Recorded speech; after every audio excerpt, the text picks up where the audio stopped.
বিএনপির চেয়ারপারসন ও সাবেক প্রধানমন্ত্রী বেগম খালেদা জিয়াকে শেষ বিদায় জানাতে রাজধানীর সংসদ ভবন এলাকায় এসেছিলেন লক্ষ লক্ষ মানুষ।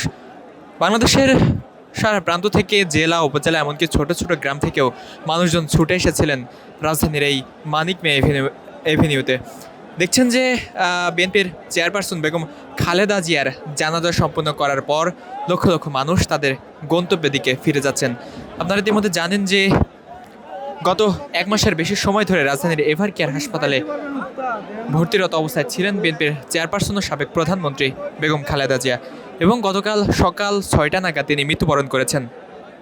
তার মৃত্যুর খবর শোনার পরপরই সারা বাংলাদেশের বিভিন্ন প্রান্ত এবং জেলা উপজেলা থেকে ছোট মানুষজন ছুটে এসেছিল রাজধানীর এই মানিক মে এভিনিউ এলাকায়, এবং দেখছেন যে তাকে শেষ বিদায় জানানোর পরে মানুষ কিন্তু তার গন্তব্যের দিকে ফিরে যাচ্ছেন। দেখছেন যে লক্ষ লক্ষ মানুষের সমাগম,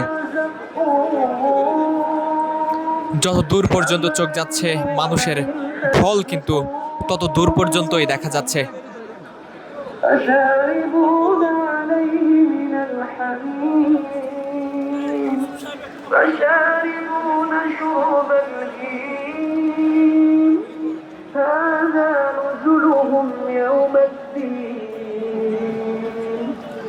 نحن خلقناكم فلولا تصدقون أفرأيتم ما تمنون। দর্শক, বিএনপির চেয়ারপারসন বেগম খালেদা জিয়ার মৃতদেহ কিন্তু নিয়ে আসা হয়েছিল রাজধানীর এই মানিক মে এভিনিউ এলাকায়, এবং এখান থেকে কিন্তু দাফনের জন্য নিয়ে যাওয়া হয়েছে জিয়া উদ্যানে।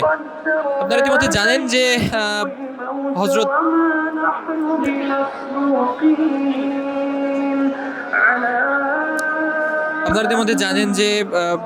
শহীদ রাষ্ট্রপতি জিয়াউর রহমানের কবরের পাশেই সমাহিত করা হবে বিএনপির চেয়ারপারসন বেগম খালেদা জিয়াকে।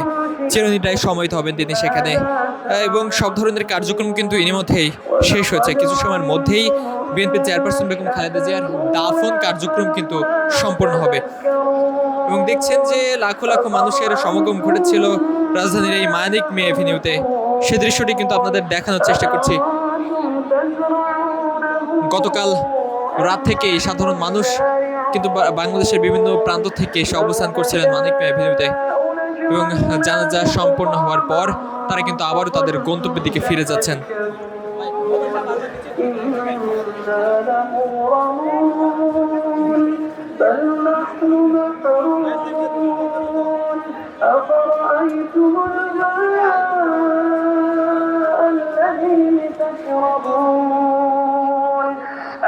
লাখো লাখো জনতার ঢল কিন্তু এই মুহূর্তে দেখা যাচ্ছে।